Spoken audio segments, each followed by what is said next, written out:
Are we already streaming? Yes.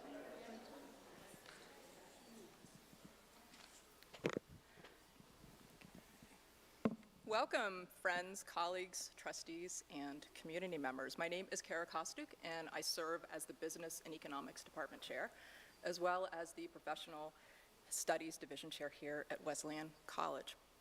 I'm thrilled to welcome you all to the inaugural lecture of our Gail Thompson Webster Endowed Speaker Series for Business.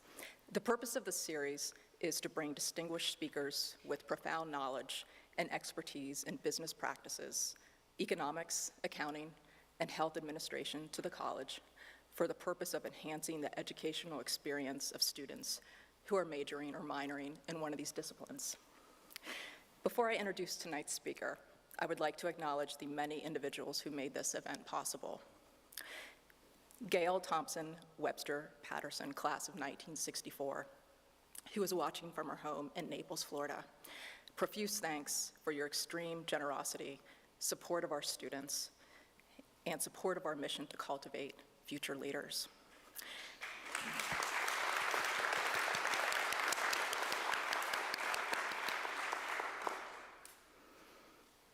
Don't kill me. Susan Allen, for getting the proverbial ball rolling.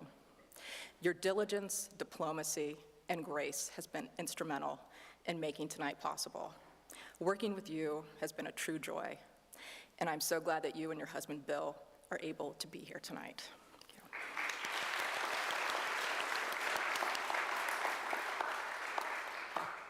Multiple people helped promote this event, including Sarah McCarthy, Drew Davidson, Brandy Voorhees, Teresa Abercrombie, Michael Jensby at Global Atlanta, my friend and colleague, Dr. Barbara Donovan, and our board chair, Amy Rawls. Thank you.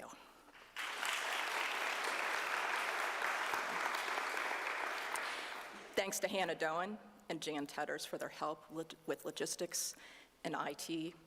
And lastly, President Megan Blight. Where are you? She's hiding?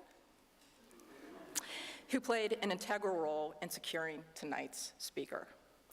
Please continue the migration of talented and whip-smart Canadian women.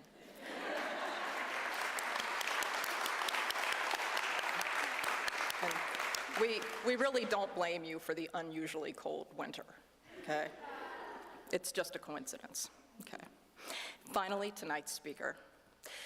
Louise Blais served as Ambassador and Deputy Permanent Representative of Canada to the United Nations from 2017 to 2021 and was responsible for the 2030 Agenda and the campaign for the Security Council. She also served as the UNICEF Executive Board with a $7 billion budget, where she was elected Vice Chair in 2019. She was appointed co-facilitator by the President of the UN General Assembly for the resolution of the 31st Special Session on COVID-19. Louise began her career as an art theft analyst at Interpol.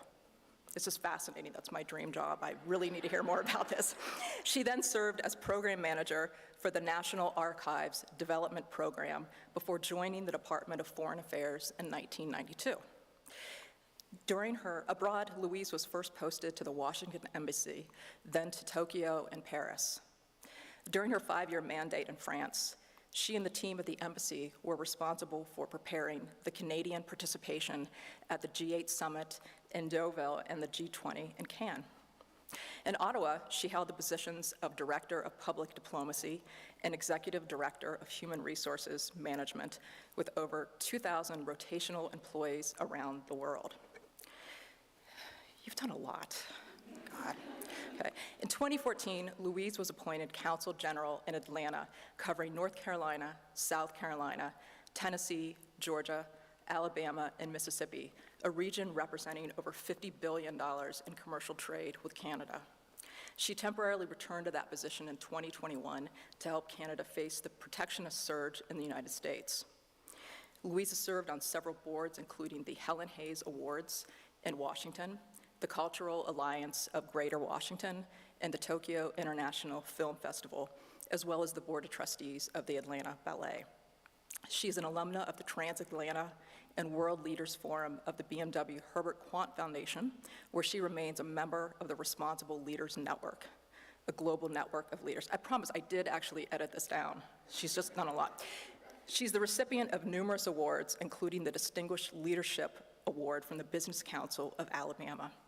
Among her personal commitments, Louise is dedicated to the advancement of women in business and diplomacy. She launched the first American Summit of Women Entrepreneurs and is currently writing a book on women in leadership. She's married to Peter Faulkner, who joins her here tonight. Thank you, Peter. And they have 2 adult sons. Please help me welcome Louise Blais.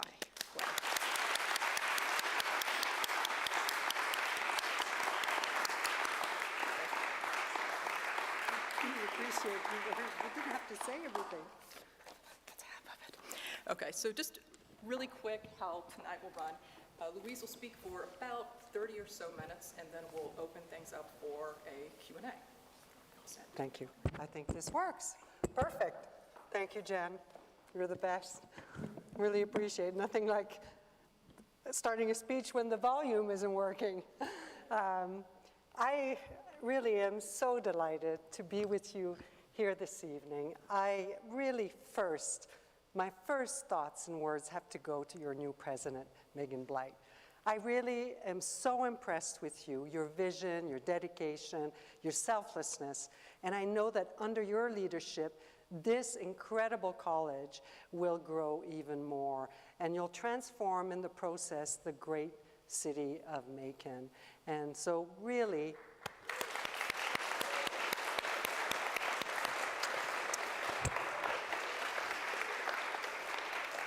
we've only known each other for about 10 months. I was one of her calls before she came down to prepare, and she wanted to speak to me. We were introduced by a friend, and she wanted to speak to me about what it'd be like to move to Georgia and what to expect and the culture and the life. And we just have stayed in touch, and we talk, every month, and it's just a delight, and I hope it just goes on and on, Megan. Thank you for your friendship. I also have to thank the Board of Trustees, first and foremost, for choosing you, Megan. What a great choice, but also for your service, for the time that you give this college. And really, many of you are not necessarily in Macon. You travel from Atlanta or even further, and you come back and you continue to give.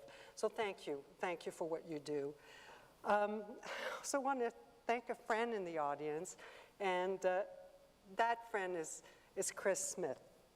Chris is the one who introduced me to Macon. He brought me here when I was first appointed Consul General, and he felt, a new Canadian in the South needs to go to a college football game. And he's, of course, the honorary consul of Denmark here, but he's also an ambassador for Macon itself. And he does incredible work. He's highly respected among the diplomatic corps. And I want to say that the second time I was here with him, maybe the third, or I think it was the second time, it was actually this time for a hockey game because the Macon Mayhem came to Macon. And I remember pulling up with him and looking around the parking lot. So, are people tailgating? And people are tailgating, and of course in Canada, you can't tailgate in the middle of winter.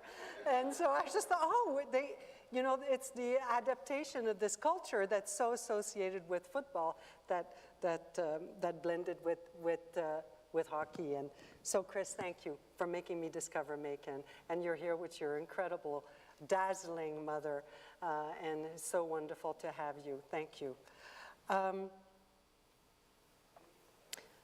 I've been reflecting on what I would talk with you about. There's so much to talk about. The world is in turmoil. It's changing just below our feet. The ground that we thought was firm is no longer firm. We never thought that we would see again a war on European soil, and here we are. It is happening. We are all in disbelief, a little bit unsettled by all of this. We're doing everything we can. Balloons are floating around. It's a scary time. certainly for our generation that had known peace for many decades, to have this, all of a sudden, have this world change for us. First, of course, it was the pandemic, but really the real worry is the geopolitical shifts that are happening all around us, that we feel a little bit powerless. But we're not without power. We have power. And the United States, of course, the country in which you are now, many of you citizens, some of you visiting to study, is a superpower. It still is today, still very, very strong, and it still has an enormous voice on the international stage. And it is a time to lead, and it is a time for others to support the bloc that the United States is putting forward. But tonight, I'd like to talk to you about a dream of mine. Something I've been reflecting upon for a very, very long time, probably several years, which is the fact that really it's time for the UN to have a woman Secretary General. The UN, of course, is about 78 years old now. And in the course of that time, it has had 9 Secretary General. They're elected on a 5-year term. Well, we'll come back to that. It's not exactly an election. And then they can be extended for another 5 years.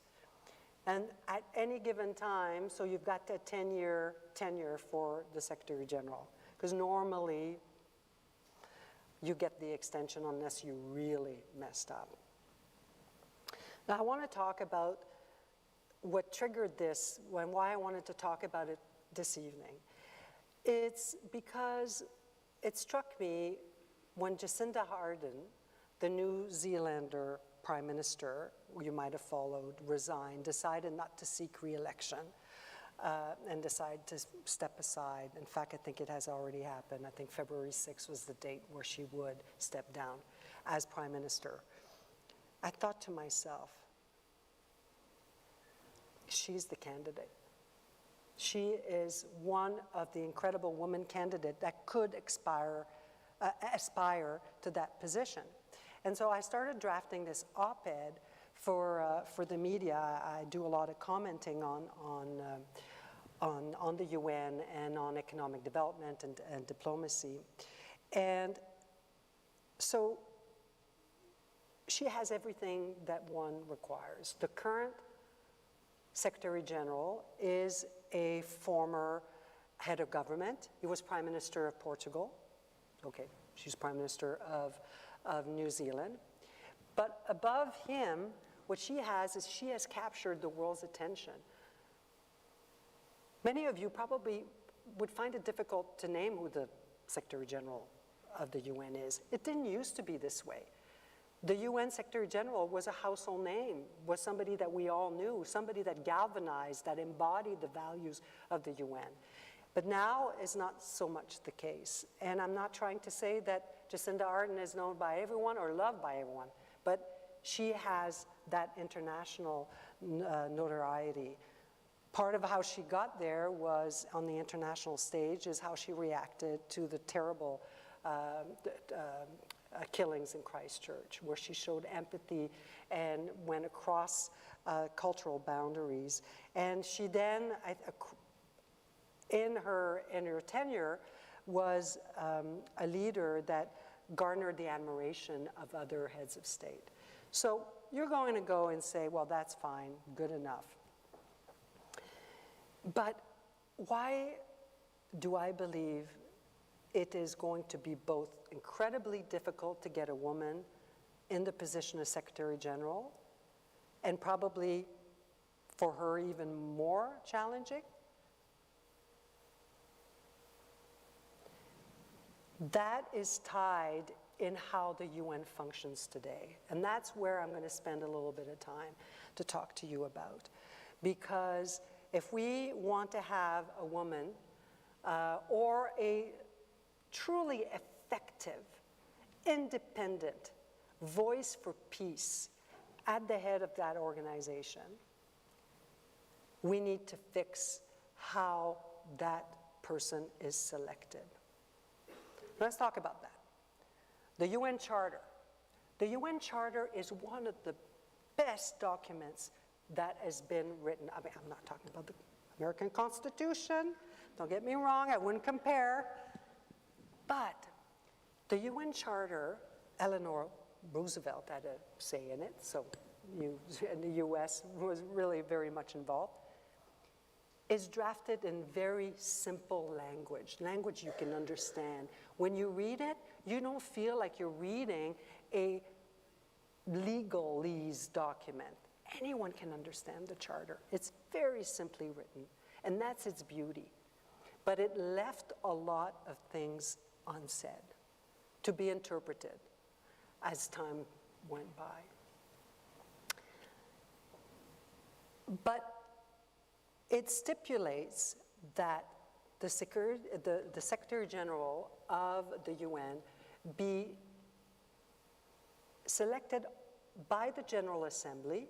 The General Assembly is the ultimate body at the UN. 193 countries or member states at the moment, on the recommendation of the UN Security Council. The UN Security Council, 15 countries, 5 elected, huh? You know this stuff. 5 elected, China, Russia, okay, let's get those out of the way, and then France, the UK, and the United States, and 10 elected countries that need to vie for a seat that lasts 2 years. So you have to campaign and you have to get elected to be on the UN Security Council. I ran such a campaign, didn't work out. That's a whole other conversation. I could have a whole other talk on that. But the way the rules were drafted, because they didn't say how the recommendation could come upon, you know, how the Security Council would come up with its recommendation. But because the UN is still stuck in that post-Second World War mindset of those 5 countries that had basically won the war, can rule the world, or are supreme and have higher moral grounds than all the others, you have this situation by which rules that are not stipulated in the Charter have been made up. They've just been made up. Some of them were passed by a resolution along the way, some of them not even. But there was a resolution passed a long time ago that basically that came up with the paradigm of the 5 years, and it could be, because that wasn't even stipulated. And then so at the beginning of the first 30 years, I want to say, up until 80, let me have my math right, 40 years. It was a complete backroom deal. And what happened is it was understood that to be successfully chosen and be recommended to the General Assembly, you needed to have the support of all the 5 permanent members, those with the veto. And so it was done in the back, and they would get together and they would choose and negotiate out of the public eye who they would like to be chosen. And then the fait accompli was more or less presented to the other 10. It used to be less, but used to be less members, but let's just, for simplicity, say the other 10. And then that name went off to the General Assembly, and then everyone went, yes, of course, yes, of course. And so that went on, you know, for many decades. At some point, somebody said, you know, it's not very transparent. It's not very democratic. Let's have a new system. So the new system that was put in place in the 80s was the elected members without the veto power get 10 pieces of white paper to vote on the secret ballot, and the permanent 5 get a red ballot. And this is like a conclave. It's almost like smoke is coming up. A round goes by, and the Secretariat looks at the vote.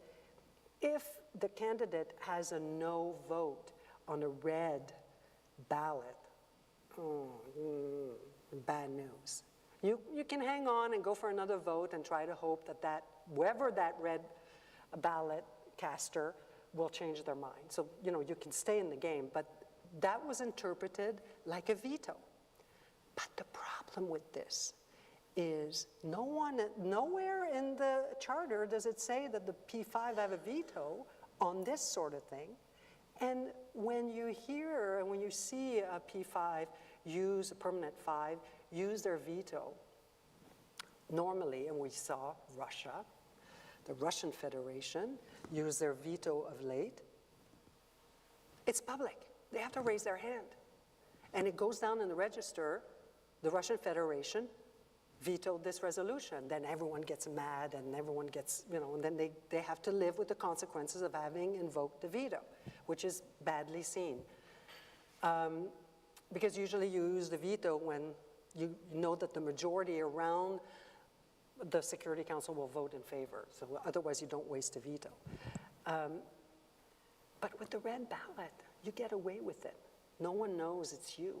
No one knows that it was you that, that turned down this candidate. So in 2016, this is the system that was used. There was an effort at that time to try to change it, but it didn't get through. One of the recommendations that went forward was, instead of having 2 mandates of 5 years, why don't we just give the Secretary General a mandate of 7 years? Therefore, that person will be really independent. They won't run their first 5 years trying to get another 5, because power, you know what? It breeds power. You're in there, you're not going to give up. You want to stay. It's a pretty nice job, right? So the problem is, those 5 years, the first 5 years are often spent making sure you don't rub any of the P5 the wrong way. That's a little problematic, especially when one of those P5s actually goes against international law and invades another country's sovereignty. Man, you're kind of stuck then, because you barter to get that country's support. And so you say, we have a problem with that, if we choose a Secretary General that way. So they tried to change the rules. Couldn't be changed. And so what ended up happening, it was well known in 2016 that this was the year for a woman. Long overdue. We represent 50%, thereabouts, of the world's population. We are disproportionately affected by war, by famine, by everything. It is well proven. A lot of the programs that the UN have in place target, women, reproductive rights, all sorts of issues related to women, yet we haven't had a voice at the top of that organization. So it was time. We're gearing up. And because the Security Secretary General, we sort of have this rule where it goes around geographic group. It was supposed to be an Eastern European last time.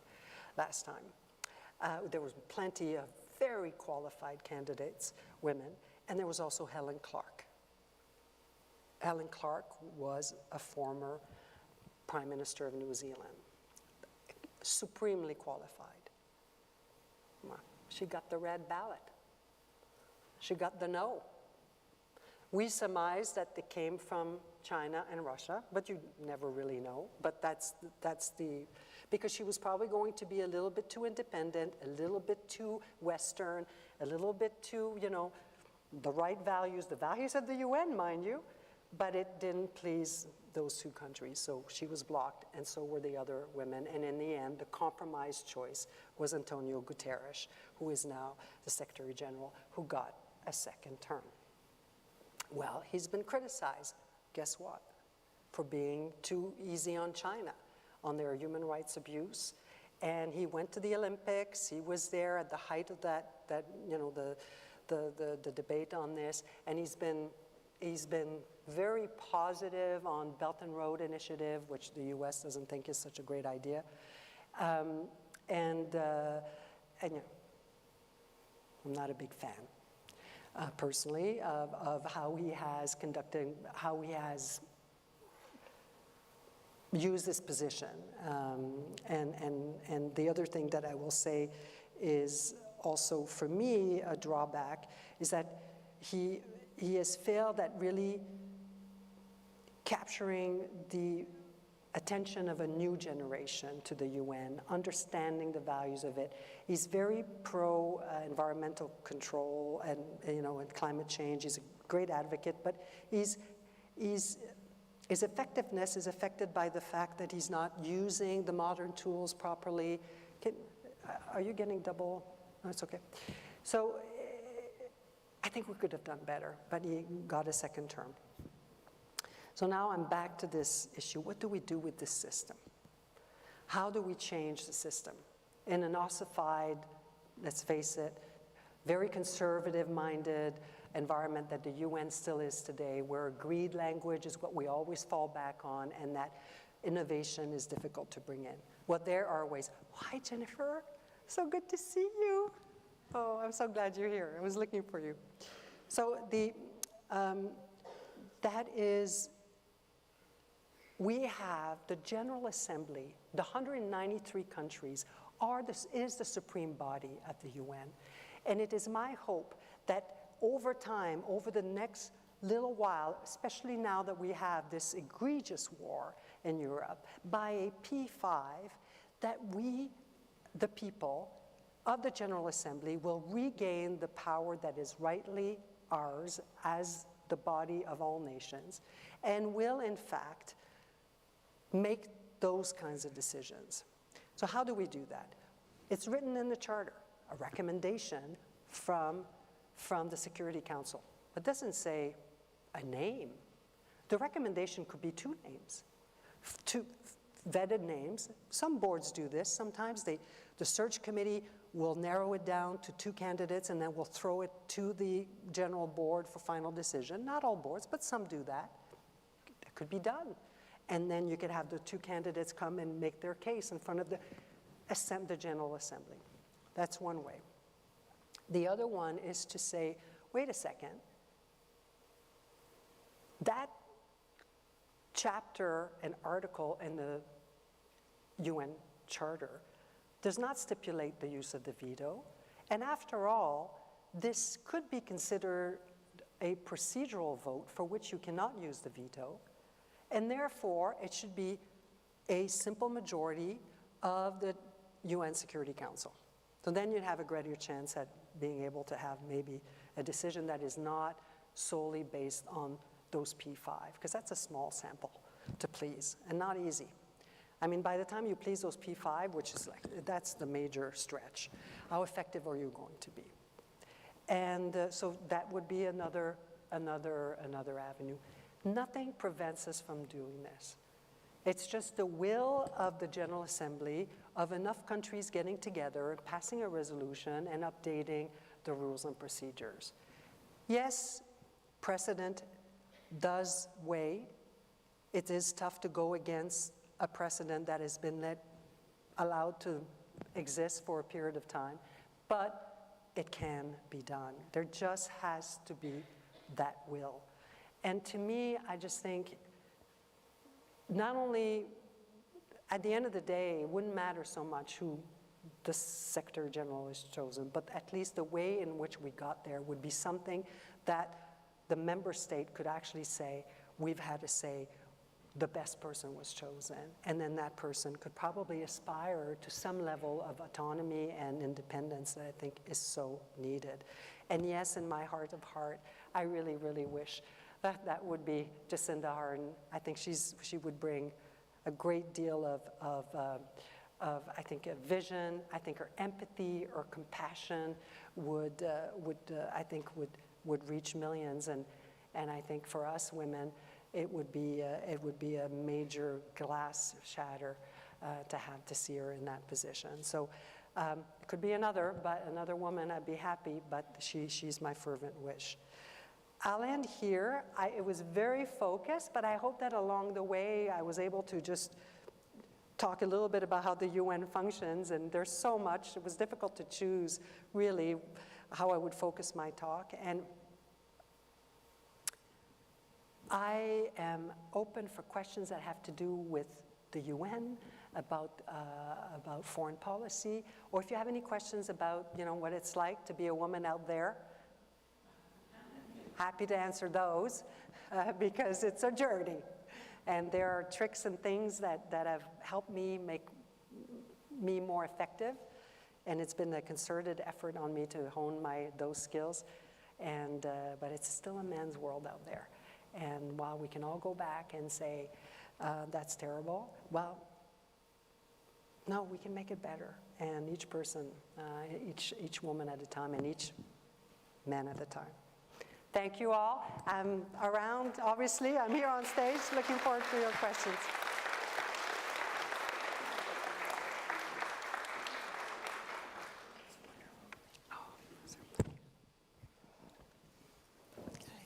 Thank you. Thank you. This is my water.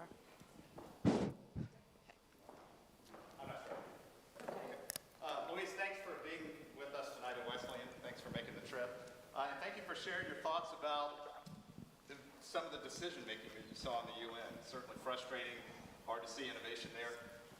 But reflecting on your time there, were there any moments that gave you some hope about the UN as an important body in the world to, in theory, unite nations, unite decision-making at a time when we need it more than ever?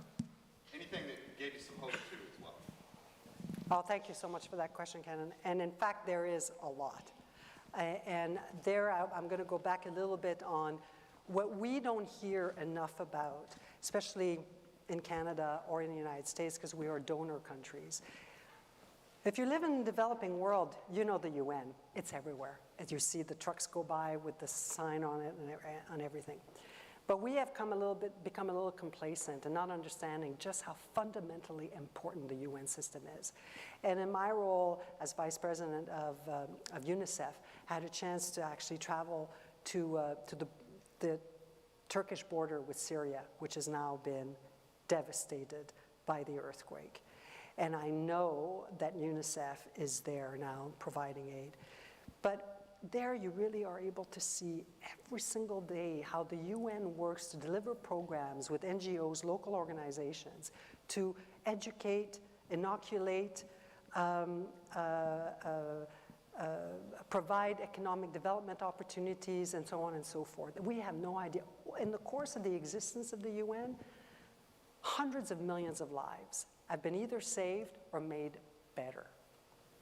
So we should celebrate that, and I really wish, in fact, in the hands of the right Secretary General, I think that selling the UN, showing what the UN is doing, above and beyond the shenanigans, well, I won't use an Irish term because we did lose to Ireland for the Security Council, but, and I love them, but above and beyond all the the fact that people deplore that the UN Security Council is polarized, dysfunctional, ineffective.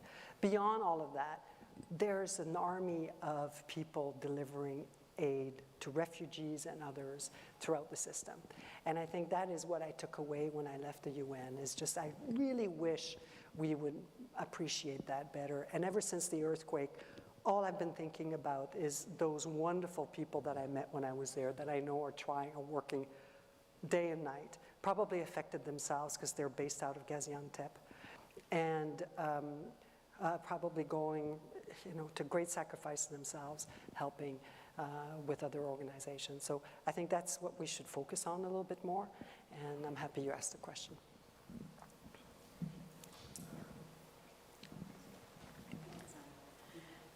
Thank you so much for your comments. Madeleine Albright, who was U.S. Permanent Representative to the United Nations under Bill Clinton, has said that women lead differently. And she describes her own experience as UN ambassador and how she would get together with the other women UN ambassadors, of which there were about 16 at that time. And they'd have conversations about how they would go about things, and she concluded that women govern differently. Is that why you want to see a woman at the head of the UN? And what, in your experience, has sort of solidified that sense? Completely. What a great question. Thank you, Barbara. And in fact, yes. But it shouldn't always be women. All we're asking for is to have that complementarity. So one, it's a woman one time, a man the other time. It's been, for me in my experience, I've often worked with strong leaders who were men. And I'll come back to the issue of the network of women, but I have found that the diversity in leadership is really helpful because teams respond to different leaders at different time in different ways and need different things from different. And when you can share leadership, when you can have a diverse leadership, where, I cannot tell you the number of times where, one of my bosses did something or a lot, people came to me.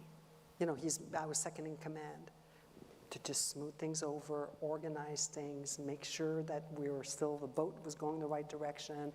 And I have the utmost respect for those men that I work for. They were doing things I couldn't do. Together, we were better. And the employees and our team benefited from having the binomial. And sometimes I say this, and now you have to be careful because everything is more fluid. But it's like the mother and the father. And you never really want to be typecast into a role. I've met women that are tougher than men, but follow me a little bit in that sense. That it creates better outcome in my experience. Now women have more of a critical mass, and in organizations like the UN, for example. So we have, we're probably, back in my day, we're probably 40, 50 out of 193. That's not bad. And we did work well together, and we did have groups, and we did meet. And sometimes when I really needed to get something thorny resolved, something difficult, I'd fall back on those relationships that I had with those women ambassadors. Part of it was, we might be from different countries, different backgrounds, got there differently. I'm hearing a bit of an echo. But we're women, and that is universal. And so there was that level of trust that we could really share things more naturally together. And that's why it's led me to think, well, maybe men should have that too. Maybe it's okay that men are comfortable with other men and they can rah, rah, rah, and they can do their... We shouldn't deny them that. We shouldn't. That's not the way forward.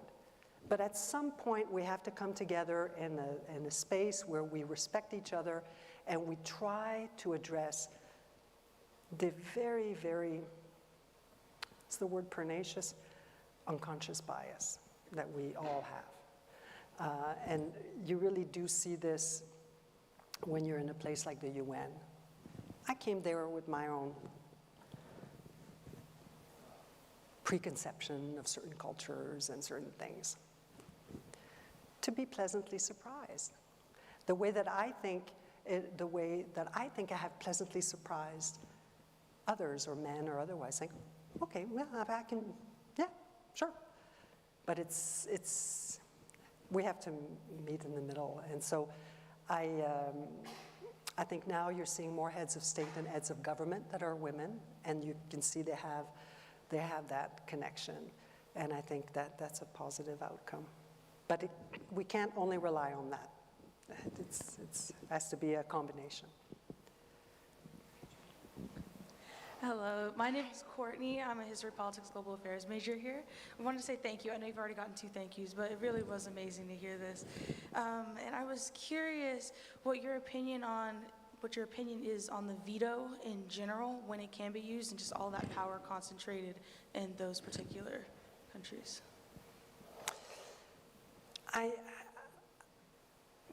Canada believes, our national position is that the veto should be abolished. We're part of a group that's United for Consensus. We're part of a group of countries that believe that, but we're not in the majority still. And there is the P5, for example, who have the veto. It's really difficult to imagine them giving it up. It's hard, and it's interesting because when you look, there's been a lot of discussion about reforming the Security Council, and there's many different schools of thought on how that could be done. Germany wants a permanent seat and a veto.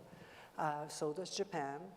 So does Brazil, and so does India. So those are the countries that I've really said, for different reasons, that they want to have a permanent seat. Well, the permanent 5 are mostly in favor of that. They go, yeah, and we'll make the tent bigger. And Canada and many other countries are thinking, well, no, that's not helpful. Making the tent bigger of the number of countries that can use a veto is not going to help. And so our position is, I think we're realistic that giving up the veto is probably not in the cards, but we'd like to water it down a little bit by we're recommending 20, doubling the numbers of elected members of the Security Council, from 10 to 20. And then it's a numbers game, and if you've got 19 people, 19 countries voting in favor of something and one veto, it's even worse than 15, because you're now at 25, right, total.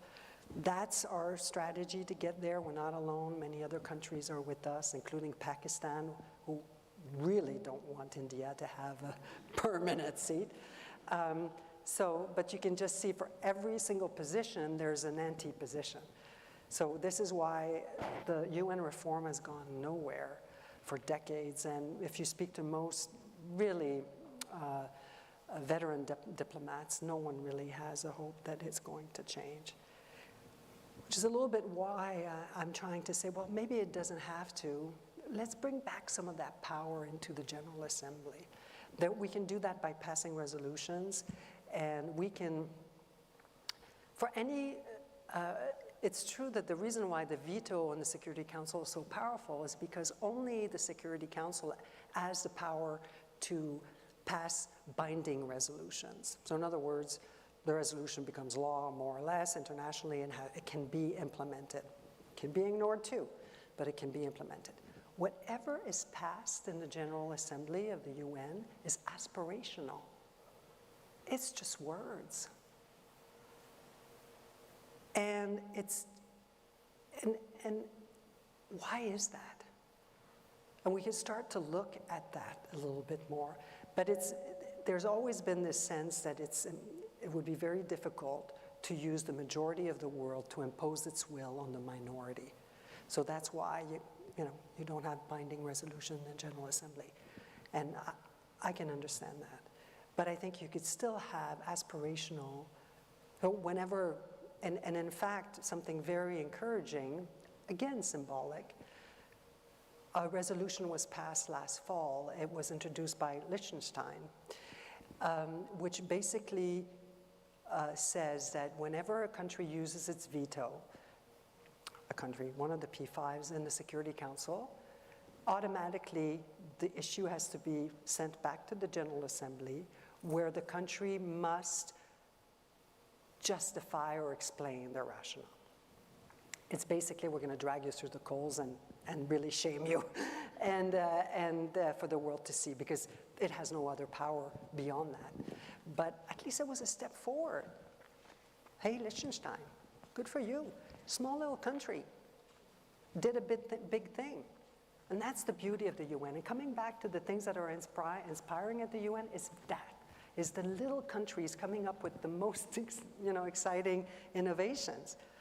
And the United States supported that, and the United States has a veto, but it supported that, as did, in the end, no one opposed. It passed by consensus, which is the gold standard in the General Assembly, as you know. But because no one dared, Russia didn't even dare oppose, even though they felt it was really targeted at them. So there's those little symbolic wins that are still worth it.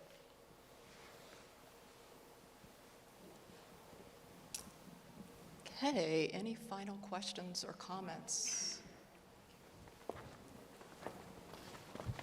Hi, I'm Tia Logan. I'm an international business major. What was your favorite issue to work on in the UN?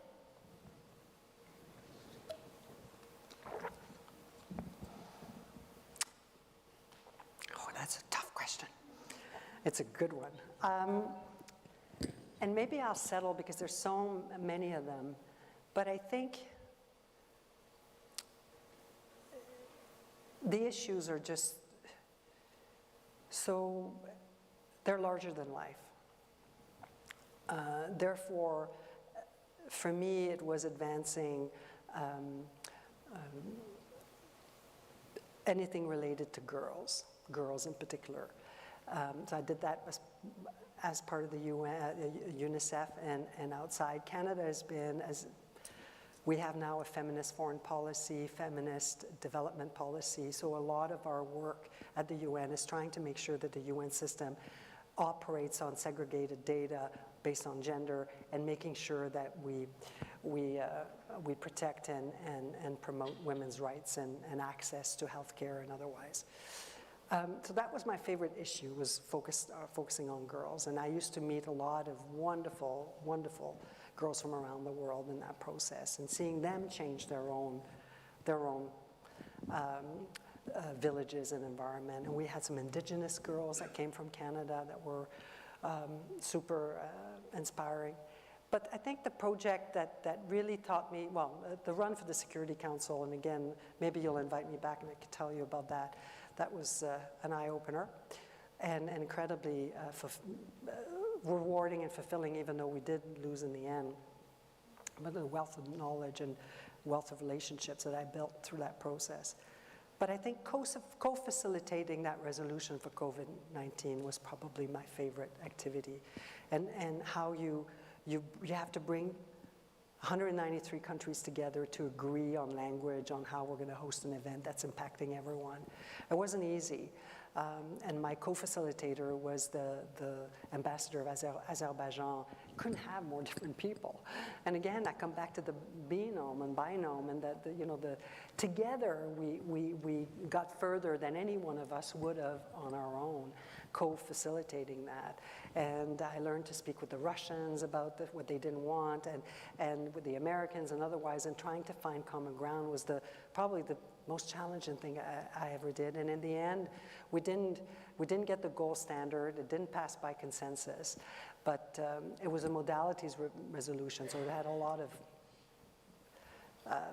pitfalls in it that we had to manage. But it passed with 153 votes, which is really good, and no one voted against, and we had abstention, which just gives me a chance to just maybe extrapolate from that and just say, there are many ways in which you can vote at the UN, right?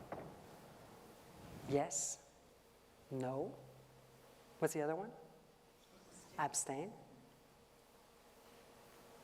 But abstain is a button. So there's 3 buttons. So you're telling everyone, I'm abstaining, right? You're pushing the button. It's yellow, by the way. And so you push that button, but there are other ways. You could be in the chair and not push a button, or you could be at the bathroom. And all are used in this scream. Oh, an accident, sorry, wasn't in the chair. No, that's really when you don't want to displease anyone. That's the ultimate cop-out. Or in the chair is, I really want everyone to know I'm in the bind. And abstain is really, I support it, but it's going to cost me too much to vote for it. Or vote against it. So it's sort of in between. But it's interesting. Louise, thank you for coming tonight.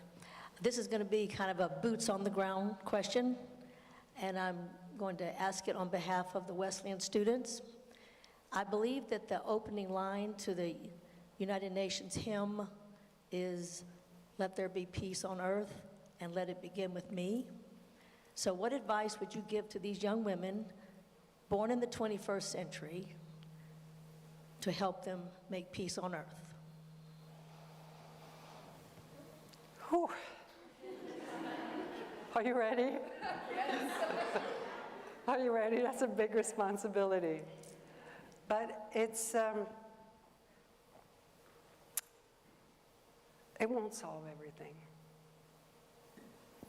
But I really think that listening more, talking less.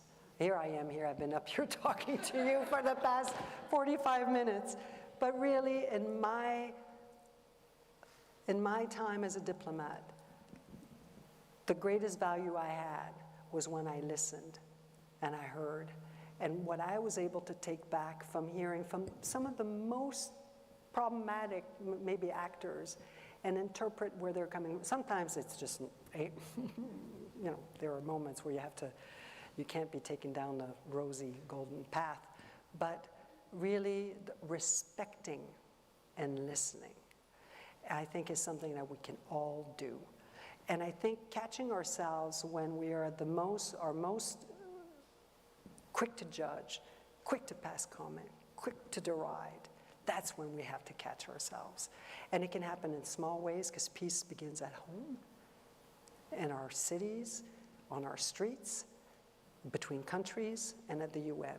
But I think that's what I would do. Now, there's many other things there are programs out there, there are internships, and you can get out and get involved, and the myriad of that is endless. But really, the listening part, I think, is what I've learned. It's the most important.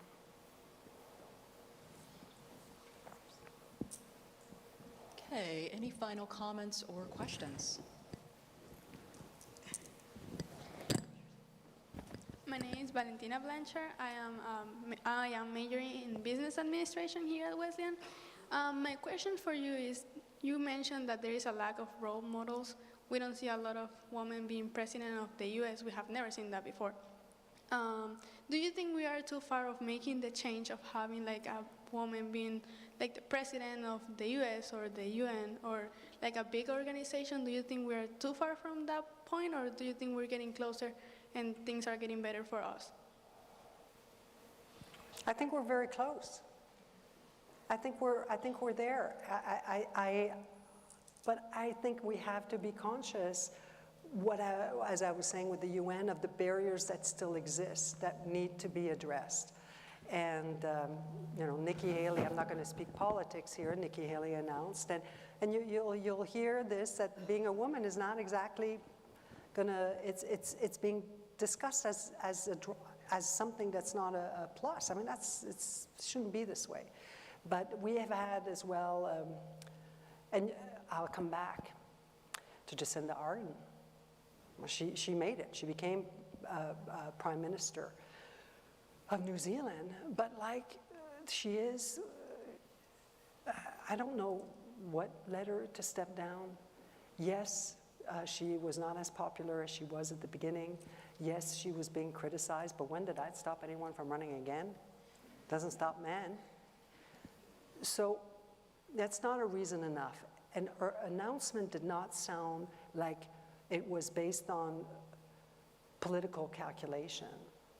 She said, my tank is empty. And she looked it.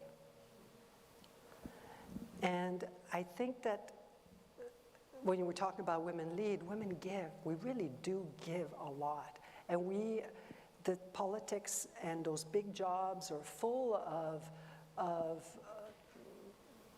environments that often push us away from who we really are. It happened to me. For a long time in my career, I led like a man. All my mentors were men. I just internalized their way of leading, and I applied that no nonsense, and don't bring emotions into the office, and got to get this done, and how it's not done, and I was not a good boss, because I was leading the way that I had to perform to get to that position. It made me sick. I got sick from that, because it was so far away from who I truly am that I went against my own internal values every day. That will deplete you, and it did over time. I finally did break down. Then I built myself back up, and I understood that from now on, if I was going to survive just from a health perspective for myself, I was going to have to be me and lead the way that I want to lead, which is as a nurturer, as somebody that puts people first, and someone that will care about the employee above and beyond what will happen to the output. In the end, it's the output is there. When you do that long enough, worry not, it comes back. But it show vulnerability. All these things that I had completely repressed came back, and now I'm using them, and it's a bit Teflon now. You can't get to me because I've developed the resiliency. Now I'm prepared for that. That may not always feed me back, although it has up till now. And I believe Jacinda Ardern will do her walk in the desert, or call it whatever you want. And I think she will dig deep. That's my hope, and it's also my prediction. And she'll come back stronger than ever, I think. Truly herself, but she did. I think she got depleted for different reasons than me. I think she tried to be her, and it didn't work out in the end. But I think she will find the strength deep inside. And this is something to always remember. You will face challenge. You will face doubt. You will, anxiety, depression, these things are common now. And they're all around us. And often when you go, and there's not one size fits all, but I think once you do find your true self and who you are, you can then withstand a lot of adversity. But I think women, it still needs to be. It still needs to evolve. I think we're not completely there yet, and it will take time. But I think one woman at a time. And but we're close, and I'm going to be there in 3 years from now when the new Secretary General is selected, hopefully with a better system, and I'll be the first one writing every single op-ed, giving every interview possible, to just cry and say, this has to be a woman.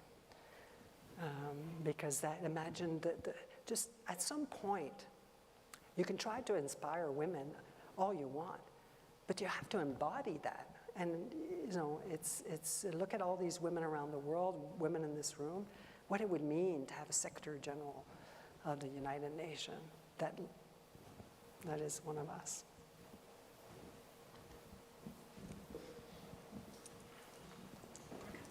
Yes, I do. Hi, I'm Adriana. I'm also a history and political science major. And I hate to be a Debbie Downer right now, but I have to be. So I think when Guterres was elected, there was, I think, a lot of hope because of his promising background in the Refugees Agency, and I think he was going to be that one player for humanitarian interventions. And as you say, you mentioned you're disappointed, and I would argue that's the case for a lot of people when it comes to that specific issue. And I wonder, have you been disappointed in the past with the Secretary General, and do you feel like perhaps that happened to him because he got that position? He's used maybe as a token and around by perhaps a P5 or any other country, and aren't you afraid that could happen to a woman as well? Well, absolutely, and this is why I think we need to change the system so that whoever becomes the next Secretary General is not beholden to those P5, because then you are, and it's not just that they're the P5, they're the top donors. I mean, layers and layers and layers of responsibility when it comes to keeping them happy. And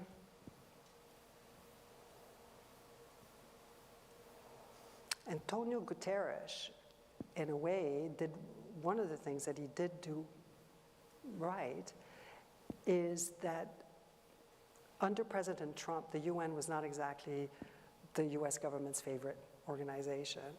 The president came out against the organization, wasting money, and all of this, and his administration was not all that, and I remember it being when I was Consul General, and he was coming up to power, I was speaking to his advisors, and to them, they felt that the multilateral system watered down the power of the U.S. And at the UN, it's, you know, one country, one vote. You can be a country of 150,000 and you have the same power to your vote than a country of, you know, 300 million. So I guess you could argue that. But so there was that philosophy. And Antonio Guterres went out of his way to control that, to just make sure that it didn't, you know, because there was moments where he was going to pull the funding. We forgot this. But, you know, he was. There was this threat that he would just basically say, we withdraw from the UN, more or less. And Antonio Guterres played those cards very well. And a lot of the threats didn't come to pass. So in a way, you know, you have to do that. And you kind of have to wonder, what are the expectations of that role? Is it that it's the big administrator, the president of an organization that has 100,000 employees scattered all around the world, and that's a big job enough to manage that, manage the organization, manage budget, all of that. Or is it to be the top diplomat in the world where you're going to build bridges, mediate, like he ended up doing a bit late, but on the wheat shipments coming out of Ukraine. But let's not forget that he went to Moscow first before he went to Kyiv. Did I say that? But so is it that role of diplomat-in-chief, so to speak? Or is it both? Is that realistic? I think this is a worthy debate. It's only one person after all. And often the deputy, the DSG, the Deputy Secretary General, which tends to be a woman, right? Because it has to be a little bit balanced. So that's their way of making it. So historically, the DSG has often been a woman over the past. And we even had one, a Canadian, Louise Blais. Often the DSG is given files. It's like the vice president, right? They're giving files, so they look after things. And oftentimes, the DSG manages a lot of the UN management. But at the end of the day, a lot of the appointments, decisions are made by the Secretary General. So I'm not sure I'm fully answering your question, but to me, the roles should be separate in a way. You should have an administrator of the organization. It's a big job, CEO, COO, whatever, the organization. And you should have a diplomat-in-chief. I think that there's still a need for that. Somebody above the fray, above, you know, not associated to any country that could play that role back in what they used to do. Because it used to be that the role of Secretary General used to be former diplomats that aspired. It didn't used to be heads of state the way it is now. And so it was in that way, bring it back to that and have somebody manage the operations, I think maybe would be a good, like La Francophonie, which is an organization that Canada is a member of, which is a multilateral organization with, I think now 73 members, based, you know, headquartered in Paris, that they separated. So you have, although la secrétaire générale she has kind of veto power on the administrator to some degree, but they've separated the roles so that she could focus on the diplomatic part of it. So it's something to think about. Thank you.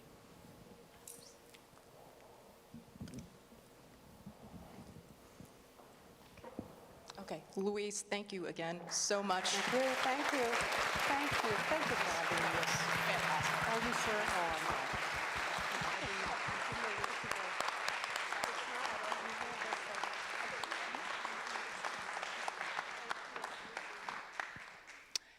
Thank you again to everybody who attended, and have a great rest of the night.